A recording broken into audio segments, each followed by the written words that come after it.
بسم اللہ الرحمن الرحیم۔ السلام علیکم معزز ناظرین کرام، آج کے اس ویڈیو میں ہم سلطان صلاح الدین ایوبی کے والد سلطان نور الدین زنگی کے مکمل حالات اور واقعات اس ویڈیو کی شکل میں کمپلیٹ ڈاکومنٹری آپ دوستوں کی خدمت میں پیش کرنے جا رہا ہوں۔ ناظرین کرام، مورخین اسے خلفائے راشدین کے بعد تمام مسلمان حکمرانوں میں سب سے زیادہ اور بہترین قرار دیتے ہیں۔ کچھ لوگ اسے ہیرو آف اسلام میں شمار کرتے ہیں۔ اللہ تعالیٰ نے اسے بے مثال اوصاف اور صفات سے نوازا تھا۔ وہ ہمیشہ کتاب و سنت پر عمل کرنے اور خلفائے راشدین کے نقش قدم پر چلنے کی کوشش کرتا تھا۔ اس کی سیرت میں ان لوگوں کی جھلک دکھائی دیتی تھی جو حضور اکرم صلی اللہ علیہ وآلہ وسلم کی شریعت پر عمل پیرا ہوتے تھے۔ اس کی مملکت کے طول و عرض میں شراب کی ایک بوند بھی نہ ملتی تھی اور نہ ہی شراب رکھنے کی اجازت تھی۔ اس نے شاہی خزانہ رعیہ کی ضروریات کے لیے وقف کر رکھا تھا۔ ایک دفعہ اس کی چہتی ملکہ نے ٹھنڈی آنس بھر کر اخراجات کی تنگی کی اس سے شکایت کی۔ تب اس نے اپنا تاریخی جواب اپنی بیوی کو دیا کہ بانو، افسوس ہے کہ میں تمہاری خواہش پوری نہیں کر سکتا۔ مجھے خدا کا خوف بیت المال کی طرف ہاتھ بڑھنے نہیں دیتا، کیونکہ یہ مسلمانوں کا مال ہے۔ میں صرف اس کا امین ہوں اور اس میں سے ایک درم کا بھی مستحق نہیں ہوں۔ ہاں، البتہ ہمسس شہر میں میری 3 دکانیں ہیں، ان پر تمہارا اختیار ہے، چاہے تم انہیں بیچ ڈالو، چاہے ان کے کرائے سے اپنی ضروریات کو پورا کر لو۔ ناظرین کرام، یہ مسلمانوں کے عظیم سلطان نور الدین زنگی تھا، جو چند نقوش قدسیہ میں شمار کیا جاتا ہے، جو کہ ایک عظیم عالیشان سلطنت کا فرما رواں ہونے کے باوجود فقیرانہ زندگی بسر کرنے پر فخر محسوس کرتا تھا، جس کی نظروں میں تواناؤں اور ناتواناؤں کی ایک ہی حیثیت تھی، جس کا عدل اپنے اور بیگانے، مسلم اور غیر مسلم سب کے لیے ایک جیسا تھا۔ اپنے تو خیر اپنے بیگانے بھی اسلام کے اس بطل جلیل کی عظمت کے متعارف ہو چکے تھے۔ مشہور انگریز مورخ گین سلطان نور الدین زنگی کے بارے میں جو کچھ لکھتا ہے، اس کا ترجمہ مولانا ظفر علی خان نے کچھ اس طرح سے کیا ہے۔ عماد الدین زنگی کے نامور بیٹے نور الدین زنگی کی سپاہگارانہ صلاحیت نے دمشق کی حکومت کو حلب کے ساتھ ملا کر شام کو صلیبی طاقتوں کا سال تک کامیابی کے ساتھ مقابلہ کیا اور ہر مارکے میں اپنے حریف کو شکست دے کر اسے بدتدریج اپنی سلطنت کی حدود کو دجلہ سے لے کر دریائے نیل تک کے ساحلوں تک وسیع کر دیا۔ ناظرین کرام، سلطان نور الدین زنگی ہجری 511 میں طلوع آفتاب کے وقت پیدا ہوا۔ اس کی جاہ ولادت موصل شہر تھی۔ سلطان نور الدین زنگی کی والدہ ماجدہ موصل کے والی جر کمیشن کے بیٹے ناصر الدین کی بیٹی تھی۔ سلطان ایسے پرآشوب دور میں پیدا ہوا جب مسلمانوں کے اندر کمزوریاں، پست ہمتی، نفاق اور بے اتفاقی عروج پر تھی۔ قریب تھا کہ مسلمانوں کی ساری سلطنتیں صفحۂ ہستی سے مٹ جاتی، مگر یکا یک رحمت الہی جوش میں آئی اور اس نے سلطان نور الدین زنگی کو اسلام کی برہنہ شمشیر بنا کر میدان عمل میں لا کھڑا کیا۔ اس نے فرزندان توحید پر باطل پرستوں کی ہولناک جلگار کو اپنی بلند ہمت اور اپنی قوی بازو سے روکا۔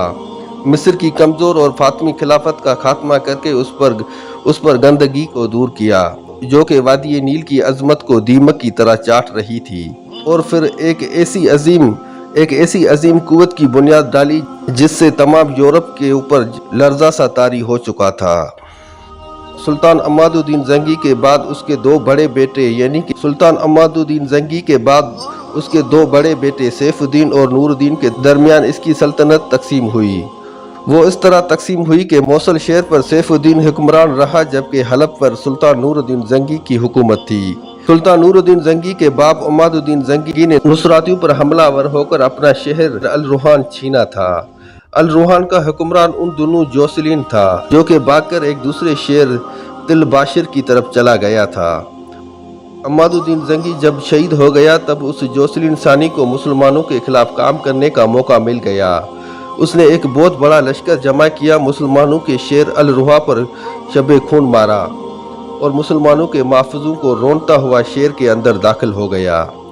اس موقع پر مسلمان چوکنا ہو گئے تھے۔ انہوں نے شہر کے زیادہ سے زیادہ مسلمانوں کو قلعے کے اندر داخل کر کے محفوظ کر لیا تھا اور قلعے کے دروازے بند کر کے جوسلین کا مقابلہ شروع کر دیا تھا، کیونکہ اب شہر پر جوسلین کا قبضہ ہو چکا تھا اور شہر کا جو قلعہ تھا وہ مسلمانوں سے بھرا ہوا تھا اور مسلمان اس کا دفاع کر رہے تھے۔ इस मौके पर अल रुहा शहर के बेबस और लाचार मुसलमानों ने नूरुद्दीन जंगी को अपनी मदद के लिए पुकारा। जब मदद के लिए पुकारा तो नूरुद्दीन जंगी का खून खोल उठा और 10,000 का लश्कर लेकर वो हलब शहर की तरफ निकल पड़ा और बड़ी बरक रफ्तारी के साथ अल रुहान शहर का रुख किया। और वहीं पर दूसरी तरफ नूरुद्दीन जंगी के बड़े भाई सैफुद्दीन को जब मौसल पर खबर हुई कि अल रुहान के मुसलमान मुसीबत में हैं और उसका छोटा भाई नूरुद्दीन जंगी उनकी मदद के लिए गया है, तो उसके जोश व जज्बे की भी कोई इंतहा न थी। वो भी एक लश्कर लेकर निकला और बड़ी तेज़ी से उसने अपने भाई नूरुद्दीन जंगी की मदद के लिए अल रुहान शहर का रुख किया। लेकिन उस मौके पर सुल्तान नूरुद्दीन जंगी के मौजज़ाना अंदाज में अपने काम की इब्तिदा की। सुल्तान ने अल रुहा शहर पर पहुंचते ही इस जोर से हमले कर दिए कि जोसलीन दंग रह गया और मजीद ये कि किले के अंदर जो मुसलमान मैसूर थे उन्होंने भी ईसाइयों पर तीरों की बारिश शुरू कर दी थी। इस तरह जोसलीन पर दो तरफा कयामत टूट पड़ी थी। शाम होते ही जोसलीन के हजारों लश्करी मारे गए और वो खुद अपने 20 सरकर्दा सरदारों के साथ अपनी जान बचाने के लिए एक बुर्ज में जा छुपा। सुल्तान नूरुद्दीन जंगी को जब उसके इस तरह छुपने का इल्म हुआ तो उसने उस बुर्ज को बारूद से गिरा दिया। जोसलीन किसी न किसी तरह से इस हमले से भी बचकर निकल गया, लेकिन जो दूसरे सरदार उनके साथ वहां पर छुपे हुए थे वो सब के सब मारे गए। इस तरह सुल्तान नूरुद्दीन जंगी फातेह हैसियत से अल रुहान शहर में दाखिल हुआ। शहर के अंदर जो ईसाइयों का लश्कर था सबसे पहले उसने सबको काट कर रख दिया। यहाँ से सुल्तान को इस कदर माले गनीमत मिला कि उसने अपने लश्करियों में तकसीम करने के बजाय मुतहद ताइफ मुसलमान अमरा को भी भेजे। इस शानदार फतेह पर मुसलमानों ने बड़ी मुसरत का इजहार किया। दूसरी तरफ सुल्तान नूरुद्दीन जंगी का भाई सैफुद्दीन बड़ी तेजी से सफर करता हुआ अल रुहान शहर के करीब पहुंचा। जब वो वहां पहुंचा तो उसे कुछ मुखबरों ने खबर दी कि उसके भाई ने अल रुहान शहर को फतह करके उस पर कब्जा कर लिया है और जोसलीन वहां से भाग गया है। इस पर सैफुद्दीन ने अपने भाई को मुबारकबाद भेजी और अपने लश्कर के साथ वहीं से वापस मुड़ गया। सुल्तान नूरुद्दीन जंगी ने चंद रोज अल रुहा शहर में कयाम करके वहाँ के इंतजाम दुरुस्त किए और फिर अपने लश्कर का एक मजबूत दस्ता मुकर्रर करके बाकी लश्कर को वो लेकर हलब शहर की तरफ चल पड़ा। अल रुहान सियासी और जंगी एतबार से फिल हकीकत एक बेहद अहम शहर ख्याल किया जाता था और सलेबी इसको अपना मरकज बनाकर पूरे इराक और शाम पर कब्जा करने का ख्वाब देख रहे थे। जब नूरुद्दीन जंगी ने जोसलीन को ज़िल्लत आमेज शिकस्त दी और उसके पूरे लश्कर को मौत की घाट उतार दिया, तब पूरे यूरोप का गम व गुस्सा खोल उठा।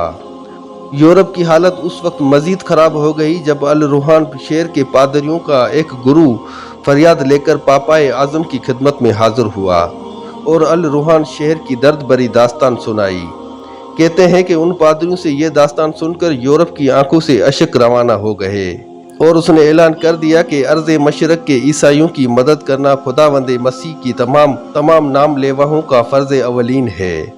उसने यूरोप के हुक्मरानों को भी ये पैगाम पहुंचवाया कि अगर वो इस वक्त ना उठे तो यरूशलेम को भी अपने हाथों से गवा बैठेंगे।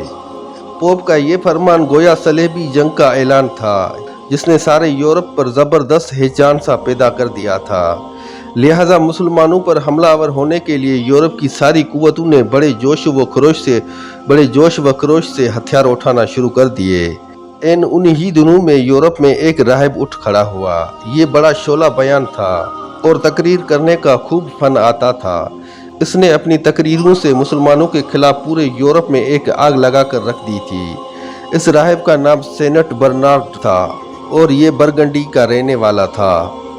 हालात की सितम ज़रफ़ी ये कि पहली सलेबी जंग की इब्तिदा करने वाला भी एक राहिब और दूसरी जंग की इब्तिदा एक दूसरा राहिब बर्नार्ड कर रहा था। इस राहिब की दुआदार तकरीरों ने यूरोप में वही की कैफियत पैदा कर दी थी जो पहली सलेबी जंग में पैदा हुई थी। अदना तबका के लोगों से लेकर बादशाह तक मुसलमानों के खिलाफ गेज़ व गज़ब में भर गए थे। इन दिनों यानी कि सन 1146 में फ्रांस के शेरोज़ी के मकाम पर एक ज़बरदस्त इज्तिमा हुआ। ईसाइयों के इस इज्तिमा में फ्रांस के बादशाह लोई हफ्तम ने भी शिरकत की। इसमें राहिब बर्नार्ड ने मुसलमानों के खिलाफ बड़ा ज़ेर उगला और मुसलमानों के खिलाफ जंग करने की अपील की। इस कॉन्फ्रेंस में फ्रांस के बादशाह ने खुद बर्नार्ड के हाथों से सलेब ली और अपने लश्कर के साथ मुसलमानों पर हमला आवर होने का वादा किया। ایک عیسائی مورخ مچارڈ لکھتا ہے کہ وزی کی کانفرنس کے بعد گاؤں کے گاؤں اور شہر کے شہر خالی ہو گئے اور اپاجوں، بیواہوں اور یتیموں کے سوا وہاں اور کوئی شخص نظر نہیں آتا تھا۔ باقی سب لوگ صلیب اٹھا کر مسلمانوں کے خلاف لڑنے کے لیے تیار ہو گئے تھے۔ اس کے بعد وہ راہب برنارڈ جرمنی گیا، وہاں بھی تقریریں کی اور جرمنی کے بادشاہ نے بھی اسے صلیب لی اور مسلمانوں کے خلاف جنگ کی افتتاح کرنے کا وعدہ کیا۔ اب یورپ کے دو عظیم حکمران یعنی کہ فرانس کا بادشاہ لولائی اور جرمنی کا بادشاہ کانرڈ اپنے اپنے لشکریوں کو لے کر ایشیا کی طرف روانہ ہو گئے۔ اپنے دو بادشاہوں کے علاوہ امرائے بے شمار لشکریوں، سرداروں اور اپنے طور پر صلیبی جنگوں میں حصہ لینے والے رضاکاروں کی کوئی تعداد نہ تھی، یہاں تک کہ جرمنی اور فرانس کے کونے کونے سے صلیبی جنونیوں کا ایک سیلاب امڑ آیا تھا۔ یہاں تک کہ اس لشکر میں نیزوں اور ڈھالوں سے مسلح عیسائی عورتوں کی بھی ایک فوج شامل ہو گئی تھی، جس کی قیادت فرانس کے بادشاہ کی اہلیہ ایلز کر رہی تھی۔ بعض مورخین نے لکھا ہے کہ عورتوں کے اس لشکر کی تعداد 50,000 کے لگ بھگ تھی۔ یہ سب مسلح ہو کر گھوڑوں پر سوار ہوئی تھی اور مسلمانوں سے لڑنے اور مرنے کے لیے تیار ہو گئی تھی۔ ان میں یورپ کی فحشہ عورتیں بھی شامل تھیں، جن کی وجہ سے یورپ کی اکثر اوباش نوجوانوں کو ان عورتوں کی موجودگی کی وجہ سے بھی صلیبی جنگوں میں حصہ لینے کی ترغیب ہوئی تھی۔ اب یورپ کا لشکر جرمنی کے بادشاہ کانرڈ اور فرانس کے بادشاہ لوہی کی سربراہی میں ایشیا کی طرف بڑھا۔ مورخین لکھتے ہیں کہ یورپ سے آنے والے اس لشکر کی تعداد 9 لاکھ کا یہ لشکر یورپ سے چل کر پہلے قسطنطنیہ پہنچا۔ وہاں پر اس وقت مینوہل نام کا ایک شخص حکومت کرتا تھا۔ وہ 9 لاکھ کا لشکر اپنے شہر میں دیکھ کر گھبرا گیا، تاہم مذہبی ناطے کے تحت اس نے ان سے اچھا سلوک کیا، انہیں ہر ممکن امداد دینے کا یقین دلایا، لیکن یورپ سے آنے والے صلیبی بد مستیوں میں غرق تھے، لہٰذا قسطنطنیہ کے لوگ انہیں برداشت کرنے کے لیے تیار نہیں تھے۔ قسطنطنیہ کے یونانی باشندے جلد ہی ان سے بیزار ہو گئے تھے۔ انہوں نے کوشش کی کہ یہ بلا جلد از جلد ان کے سر سے ٹل جائے۔ بہرحال کسی نہ کسی طرح سے 9 لاکھ کا یہ صلیبی لشکر ایشیائے کچک کے مسلمان علاقوں میں داخل ہوا۔ اس زمانے میں ایشیائے کچک میں سلطان مسعود سلجوقی کی حکومت تھی۔ سلطان مسعود کو جب صلیبیوں کے آنے کی خبر ہوئی تب اس نے مقابلے کی تیاری شروع کر دی اور اپنے لشکریوں کو پہاڑی کی چوٹیوں پر پھیلا دیا۔ سلجوقی جنگ کرنے میں اپنا جواب نہیں رکھتے تھے، لہٰذا جب صلیبی لشکر قریب آیا تب جنگجو سلجوقیوں نے چاروں طرف سے ان کے اوپر یلغار کر دی۔ یہ صلیبی جنگجو جو پہلے ہی رسد کی کمی اور دشوار راستوں کی وجہ سے سخت پریشان تھے، سلجوقی کی صورت میں اس بلائے ناگہانی سے بدحواس ہو گئے تھے اور مسلمانوں کے ہاتھوں بری طرح پٹ گئے۔ مورخین لکھتے ہیں کہ سلطان مسعود سلجوقی نے یورپ سے آنے والے اس لشکر کے لگ بھگ 9 حصوں کو تباہ و برباد کر کے رکھ دیا تھا۔ اس طرح یہ بچا کھچا لشکر ایک شہر نکیا میں جا پہنچا۔ مشہور عیسائی مورخ مچارڈ لکھتا ہے کہ جرمنی کا بادشاہ اپنے کل لشکر کا صرف 10واں حصہ بچا کر اس شہر میں پہنچا، جبکہ فرانس کا بادشاہ بھی اپنے پورے لشکر کے ساتھ وہاں پر نہ پہنچ سکا۔ کہتے ہیں کہ اس شہر میں پہنچ کر فرانس اور جرمنی دونوں بادشاہوں میں ایک دوسرے کے گلے مل کر اپنی تباہی اور بربادی پر خوب روئے اور یہ عہد کیا کہ وہ دونوں ایک کٹھے فلسطین کو جائیں گے، لیکن جرمنی کے بادشاہ کے حوصلے پست ہو چکے تھے اور وہ دوبارہ کسی بھی صورت سلجوقی مسلمانوں کا سامنا کرنا نہیں چاہتا تھا۔ چند دن گزارنے کے بعد وہ موسم سرما گزارنے کا بہانہ بنا کر واپس قسطنطنیہ چلا گیا، تاہم فرانس کا بادشاہ اپنے لشکر کو لے کر آگے بڑھا۔ احتیاط کے طور پر اس نے اپنے لشکر کے 2 حصے کر دیے، ایک حصے کو آگے رکھا، اس کی کمان اپنے ایک سالاری کے سپرد کر دی اور دوسرا لشکر اپنے پاس رکھا۔ فرانس کے بادشاہ کے لشکر کا جو حصہ آگے تھا اس کی کمانداری اس کا سالار جیافری کر رہا تھا۔ جیافری کو شاہ فرانس نے حکم دیا کہ ان کے آگے جو کوہستانی سلسلہ آ رہا ہے وہ اس کی چوٹی پر جا کے ٹھہر جائیں۔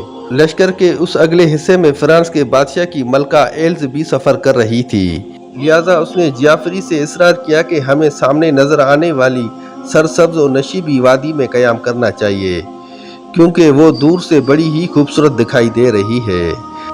لہٰذا فرانس کے بادشاہ کے حکم کے خلاف ملکہ کے کہنے پر اپنے لشکر کے ساتھ جیافری نے نشیبی وادی کا رخ کیا، जो ही उसने पहाड़ी के बुलंदी को छोड़कर नशीबी वादी का रुख किया तो सल्जोकी लश्कर जो कि गांठ लगाकर बैठा था, उन्होंने उस चोटी के ऊपर कब्जा कर लिया।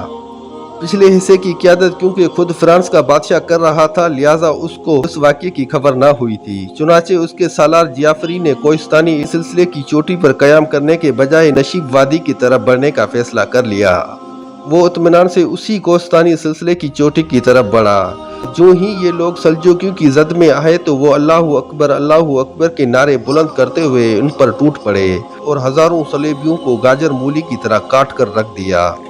फ्रांस के बादशाह के 30 नामवर सालार जो कि इसके माफिज दस्ते में शामिल थे, उस मार्के में एक एक करके मारे गए और खुद फ्रांस का बादशाह बड़ी मुश्किल से गिरता पड़ता अपनी जान बचाकर अपने कुछ बच्चे कुछ लश्करियों के साथ भाग निकला और अपने लश्कर के दूसरे हिस्से से जा मिला। कोन्या के सुल्तान मसूद सल्जोकी के हाथों खूब पिटने के बाद फ्रांस का बचा खुचा लश्कर एक करीबी बंदरगाह पहुंचने में कामयाब हो गया, जिसका नाम अतालिया था। यहाँ से फिर लोही बादशाह ने अपने लश्कर के साथ सफ़र शुरू किया और मशहूर शहर अनाताकिया पहुंचकर उसने जब अपनी लश्करियों का जायजा लिया तो उसे मालूम हुआ कि उसका 3/4 लश्कर रास्ते में तबाह व बर्बाद हो चुका है और सिर्फ 1/4 उसके साथ अनाताकिया पहुंचने में कामयाब हुआ है। अनाताकिया में उस वक्त एक शख्स रेमंड हुकूमत करता था और ये फ्रांस के बादशाह की मलका एल्स का चाचा था। रेमंड ने फ्रांस के बादशाह और उसके लश्करियों की ऐसी फराख दिली से कातिलदारी की कि वो अपनी गुज़श्ता मुसीबतें सारी भूल गए थे और यूरोपी औरतें जो कि लश्कर में शामिल थी, जब वो अनाताकिया पहुंची तो उन्होंने शर्म व हया को बालाए ताक रखते हुए अनाताकिया में बेहयाई का वो खेल खेला कि अनाताकिया के लोग दंग रह गए। मगरबी मोरखीन सलेबी जंग में शामिल औरतों की हवस रानियों का बड़े दुख के साथ जिक्र करते हुए लिखते हैं कि दूसरी सलेबी जंग की नाकामी की एक वजह लश्कर में शामिल ये यूरोपी औरतें और बदकारी भी थी। इन औरतों की वजह से अनाताकिया के बादशाह रेमंड और फ्रांस के बादशाह लोही में बदमज़गी पैदा हो गई थी और लोही अपने लश्कर को लेकर अनाताकिया कूच करने पर मजबूर हो गया। बादशाह लोही अपने लश्करियों के साथ यरूशलेम पहुंचा। ईसाइयों ने उसकी आमद पर बड़ी खुशी मनाई और इसी इसना में जर्मनी का बादशाह जो कि खौफ के मारे वापस कस्तुनतुनिया चला गया था, उसे जब खबर हुई कि फ्रांस का बादशाह यरूशलेम चला गया है तो वो खुशकी के रास्ते खुद भी यरूशलेम पहुंच गया। यूरोप के इन दो ताकतवर हुक्मरानों की यरूशलेम में इकट्ठे हो जाने से ईसाइयों को दो चंद हो गई थी। कहते हैं कि ये दोनों बादशाह यरूशलेम में मिले और तौबा इस्तगफार करके मुसलमानों के खिलाफ एक मरतबा फिर जंग करने का अहद किया। उन दोनों यरूशलेम का बादशाह बाल्डोन सालिस था। वो अपनी तख्त नशीनी के दिन से ही यरूशलेम की सल्तनत को वसी करने का ख्वाब देख रहा था। अब जो उसने फ्रांस और जर्मनी के बादशाहों की मुतहद कुव्वत अपनी पुश्त पर देखा तो उसकी दिल में मुल्क गिरी की वो ख्वाहिश एक मरतबा फिर जिंदा हो गई। लिहाजा तीनों बादशाहों ने मिलकर ये फैसला किया कि मुसलमानों के ऊपर कारी ज़रब लगाने के लिए सबसे पहले दमश्क शहर पर हमला किया जाएगा। तीनों बादशाहों का मुतहद लश्कर तयशुदा मंसूबे के तहत मुसलमानों के शहर दमश्क की तरफ बढ़ा और रबीउल सानी के महीने में हिजरी 548 में ये लश्कर दमश्क के सामने पहुंच गया। उन दोनों दमश्क शहर के 3 इतराफ में मिट्टी के मजबूत फजीले बनी हुई थी और एक तरफ गुंजान बागों की इस कदर कसरत थी कि कोई भी बड़ा लश्कर उनमें से आसानी से ना गुजर सकता था। सलेबियों ने उस तरफ से शहर का मुआसरा कर लिया। मुसलमानों की बदकिस्मती के उन दोनों दमश्क पर एक शख्स मुजीरुद्दीन की हुकूमत थी। ये बड़ा नाअहल आदमी था। उसकी नालायकी की वजह से सियाह व सफ़ेद का मालिक उसका वजीर मोइनुद्दीन बना हुआ था। मोइनुद्दीन बहरहाल मुजीरुद्दीन से ज़्यादा बेहतर था। उसने दमश्क पर जोश अवाम और उलमा की मदद से कई माह तक सलेबी हमलावरों का मुकाबला किया। इस दौरान ईसाइयों और मुसलमानों के दरमियान कई खून रेज झड़पें हुई। इन झड़पों के दौरान दमश्क के चंद उलमा पुरजोश अंदाज में जंग में हिस्सा लेते हुए शहीद हो गए। शहीद होने वाले इन उलमा में इमाम यूसुफ सर फहरिस्त हैं। वो बेहद बूढ़े हो चुके थे। मोइनुद्दीन ने उनको लड़ाई से रोकना चाहा, लेकिन उनकी गैरदीनी ने गवारा न किया कि उनके घर यानी कि दमश्क शहर के दरवाजे पर जहाद हो रहा है और वो इसमें शिरकत से महरूम रहे। लिहाजा वो कुरान मुक़द्दस की तलावत करते हुए सलेबी लश्करों में घुस गए और बूढ़ा होने के बावजूद मर्दाना वार जंग करते हुए दमश्क के कई लश्करियों को मौत की घाट उतारने के बाद शहीद हो गया। सलेबी लश्कर क्योंकि तादाद और कुव्वत में बहुत ज्यादा था, उसका दबाव दमश्क पर इस कदर बढ़ गया कि एक दिन वो शहर से मुतसल एक करीबी मैदान में पहुंच गया। दमश्क के हुक्मरान मुजीरुद्दीन के पास अब इसके सिवा और कोई चारा ना रहा था कि वो सुल्तान नूरुद्दीन जंगी और उसके भाई सैफुद्दीन जंगी को अपनी मदद के लिए पुकारे, क्योंकि उनकी ज़बरदस्त कुव्वत ही सलेबियों का सर तोड़ सकती थी। जब मुजीरुद्दीन ने दमश्क से अपनी मदद के लिए नूरुद्दीन जंगी और सैफुद्दीन जंगी दोनों भाइयों को पुकारा, तब सैफुद्दीन जंगी ये पैगाम मिलते ही अपना एक बहुत बड़ा लश्कर लेकर दमश्क शहर की तरफ चल पड़ा और दूसरी तरफ नूरुद्दीन जंगी भी अपने साथ एक बड़ा लश्कर लेकर हलब से बड़ी तेजी के साथ दमश्क शहर की तरफ चल पड़ा। हम्स शहर के करीब सैफुद्दीन और नूरुद्दीन दोनों भाई आपस में मिल गए। अब दोनों भाई मिलकर सलेबियों पर एक भरपूर ज़रब लगाने के लिए तैयार हो गए थे। उधर सलेबियों ने इन दोनों भाइयों की लश्कर की आमद की खबर सुनी तो उन्होंने खैरियत इसी में जानी कि फिलफौर दमश्क से अपना मासरा उठा ले। लिहाजा वो रात के वक्त दमश्क शहर से यरूशलेम की तरफ भाग गए। मगरबी मोरखीन सलेबियों की शर्मनाक नाकामी का सबब ईसाई सरदारों की बाहमी नफाक और नाइतफाकी बताते हैं। दमश्क से नाकाम होने के बाद ईसाइयों के लश्कर ने मुसलमानों के शहर अस्कलान का रुख किया और उस पर हमलावर होने का फैसला किया। वहाँ भी उन्हें कामयाबी ना हुई। जर्मनी के बादशाह ने जब देखा कि इतना बड़ा लश्कर होने के बावजूद किसी भी मकाम पर उन्हें मुसलमानों के खिलाफ कोई कामयाबी नहीं हो रही, तब वो इस हंगामा खेजी से बेजार हो गया और नाकाम और नामुराद अपने लश्कर को लेकर अपने वतन वापस चला गया और वहाँ पर फ्रांस का बादशाह शर्म व जिल्लत के बायस कुछ अरसा फ़लस्तीन में ही क़याम किए रहा। उसने भी अंदाज़ा लगा लिया था कि वो मुसलमानों के खिलाफ कामयाब नहीं हो सकता, लिहाजा वो भी वापस यूरोप चला गया। इसी तरह यूरोप से उठने वाला ये तूफ़ान नाकाम व नामुराद जिधर से आया था उधर ही चला गया।